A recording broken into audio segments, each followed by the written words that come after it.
नमस्कार, मेरा नाम है ओम प्रकाश यादव और आप देख रहे हैं वॉइस ऑफ रिपब्लिक।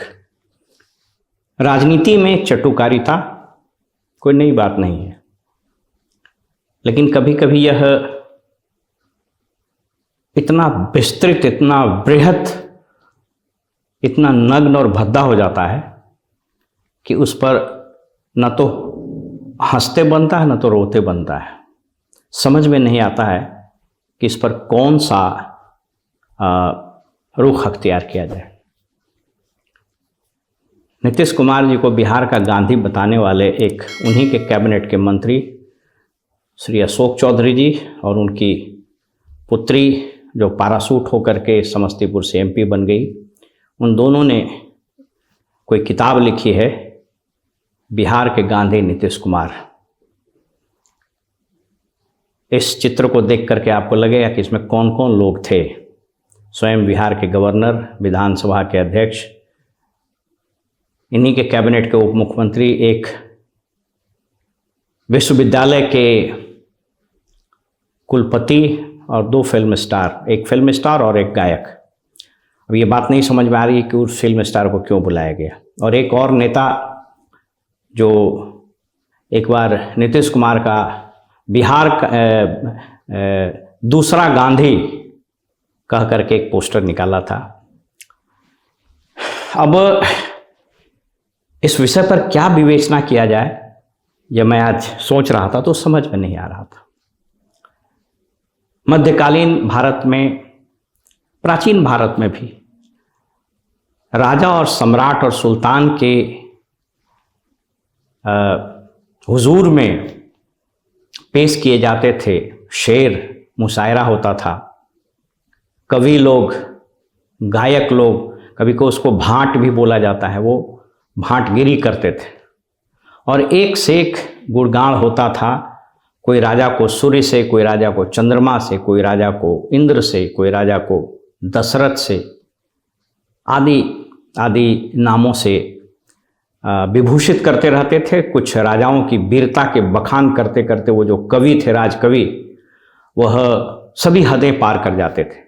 वो बात समझ में आती है कि प्राचीन काल में और मध्य काल में राजा की संस्कृति थी और कई बार लोग जान बचाने के लिए और कई बार अपनी जीविका के लिए वैसा कृत करते थे। लेकिन आधुनिक भारत में, और ये कोई एकाकी घटना नहीं, ऐसा नहीं कि कोई नीतीश कुमार जी को के शान में ही कसीदे पढ़े हैं, कई एक लोग ने कसीदे पढ़े हैं। बिहार के पूर्व मुख्यमंत्री लालू जी के संबंध में और इंदिरा गांधी के संबंध में, अब तो बीजेपी के अन्य नेताओं के संबंध में शुरू हो गया। तो ये सारी चीज़ें तीन चीज़ की ओर इशारा करते हैं। पहला कि जब राजनीति में नॉन डिजर्विंग लोग आने लगेंगे जो सिर्फ अपनी चाटुकारिता, चमचागिरी के बल पर स्थान बनाए रखेंगे, तो यही हश्र होगा। आप लोग सभी लोग जानते हैं कि अशोक चौधरी का राजनीति में, स्पेशली मास पॉलिटिक्स में क्या वजूद है। किस तरह से कांग्रेस में रहे, कांग्रेस के प्रदेश अध्यक्ष रहे, पलटी मार के इधर आए और लगातार बगैर कोई चुनाव जीते हुए महत्वपूर्ण पदों पर लगातार बने हुए हैं। और उनका एक ही खासियत है जो आज उस किताब के माध्यम से सभी के सामने आया है। दूसरा कारण यह है कि कुछ राजनीतिक जानकार ये मानते हैं कि इधर हाल के कुछ महीनों में, स्पेशली जब इन्होंने चुपके से बगैर मुख्यमंत्री के संज्ञान दिए हुए, जो लोग बताते हैं, और कुछ पत्रकार से भी मेरी बात हुई तो उन्होंने बताया कि अचानक से इन्होंने अपनी पुत्री को एलजेपी में ज्वाइन करवा करके और टिकट दिलवा दिया समस्तीपुर से। और इस तरह के लोगों की खासियत होती है, ये मतलब राजनीतिक दलाली में इतने माहिर होते हैं कि इनका सब जगह पैठ हो जाता है। और हमारा समाज भी उसी तरह का हो गया है। तो एनीवे, मैं कहना क्या चाह रहा हूँ कि उसके बाद कुछ लोगों ने कहा, कुछ ब्यूरोक्रेट से भी मेरी बात हुई, उन लोगों ने कहा कि मुख्यमंत्री जी बड़े नाराज हैं और शायद इस बार अशोक चौधरी की पर कतरी जा सकती है, उनका पत्ता भी साफ हो सकता है। अब ऐसे लोग तो बिल्कुल परजीवी हैं, अपना तो कोई आधार है नहीं। तो एक बार अगर दृष्टि हट गई तो अर्श से फर्श पर आ जाएंगे, कोई वजूद तो है नहीं। कोई आइडियोलॉजी तो है नहीं। तो कुछ लोगों का यह मानना है, आज इस संबंध में कई बड़े ब्यूरोक्रेट से, कई पॉलिटिशियन से, कई पत्रकारों से भी मेरी बात हुई, तो लोगों ने कहा कि ये एक डिस्परेट अटेम्प्ट है अशोक चौधरी का कि एक ऐसी भाटगिरी की जाए, एक ऐसी चमचागिरी का मतलब नायाब नमूना पेश किया जाए कि मुख्यमंत्री जी खुश हो जाएं। और उसी उपक्रम में, उसी के दृष्टिपथ पिता पुत्री ने कथित रूप से किताब लिखी है। तीसरा कारण एक और हो सकता है।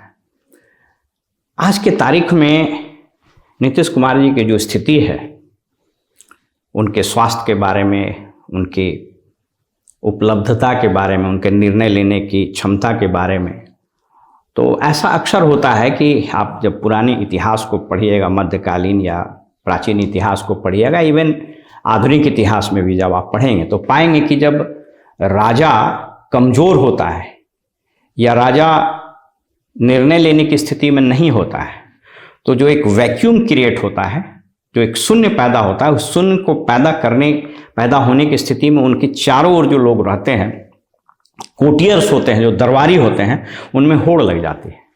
तो अभी नीतीश जी के दरबार में पूरा होड़ लगा हुआ है।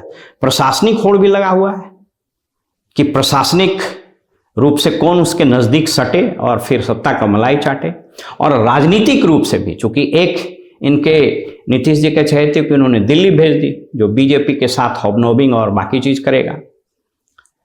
एक आदमी यहाँ पर हैं मंत्री जिनका एकदम पूरा खुला हाथ है। जदयू के कुछ ऐसे मंत्री हैं जो लगातार, मतलब अभी रिजर्व बैंक बने हुए हैं, ताबड़तोड़ छपाई हो रही है, मैंने एक दो बार बात भी की थी, और वो पब्लिक डोमेन में है। हर जिले में जा करके, और जिस तरह से वसूली का कार्यक्रम चल रहा है, जो जदयू का फंडिंग भी करते हैं, आप लोग सब लोग जानते हैं उनको, वो हैं। तो अब ये जो राजनीतिक वैक्यूम क्रिएट होता जा रहा है, उस वैक्यूम में पावर कॉरिडोर में एक जबरदस्त संघर्ष चल रहा है। तो उस संघर्ष में कौन आगे जाएगा, तो उसके कई एक रास्ते हैं। एक रास्ता तो यह है कि बहुत शानदार काम करके आप अपने लिए सेकेंड लाइन ऑफ लीडरशिप पैदा कीजिए। तो वो तो आज के तारीख में राजनीतिक दलों में वो कल्चर ही नहीं है, और वो सब में वही हाल है। अगर सीपीआई को छोड़ दें, मैंने लेफ्टिस्ट पार्टी को छोड़ दें, बाकी सब का वही हाल है। बीजेपी का भी वही हाल है, आरजेडी का भी वही हाल, जदयू का भी वही हाल। तो वो तो मुश्किल है। तो दूसरा जो शॉर्टकट रास्ता है वो चाटुकारिता का है। अब चाटुकारिता में भी कंपटीशन है कि कौन कितना ज्यादा चाटुकारिता कर सके। तो इन्होंने यह किताब लिख करके और इसका कथित रूप से विमोचन करवा करके, और हमको तो आश्चर्य लगता है कि ऐसे लोग उपलब्ध हो जाते हैं वहां इसके विमोचन के लिए। मुझको समझ में नहीं आ रहा है अरुण गोविल क्या कर रहे थे, मुझको ये नहीं समझ में आ रहा तो उदित नारायण क्या करने गए। इनको कोई नेता है, अलग अलग नाम लेना उचित नहीं होगा, एक नेता तो इनको पोस्टर लगा दिया था कि देश का दूसरा गांधी नीतीश कुमार। तो हद स्थिति है। एक दो वाइस चांसलर थे जिनको सब लोग जानते हैं उनकी विद्वता के बारे में। तो अब मतलब राजनीतिक चाटुकारिता में एक जबरदस्त शेयर मार्केट में उछाल आ गया है इसको लेकर के, और ऐसा करके इन्होंने अपने लिए एक महत्वपूर्ण स्थान कथित रूप से बनाना शुरू कर दिया है। बहरहाल समाज को, राज्य को, राज्य की जनता को जागरूक होना होगा कि क्या हम इसी तरह के गिमिक्स के प्रभाव में आकर किसी राजनीतिक व्यक्ति की छवि को अपने दिल में बसा लें और उसके कारण उसके फॉलोअर्स बने और उसको अपना मत दें, राजनीति में अपना समर्थन दें, या धरातल पर उतर करके हम लोग देखें कि कौन लोग सही हैं। फिलहाल हमें इजाज़त दीजिए और आप देखते रहिए वॉइस ऑफ रिपब्लिक। नमस्कार।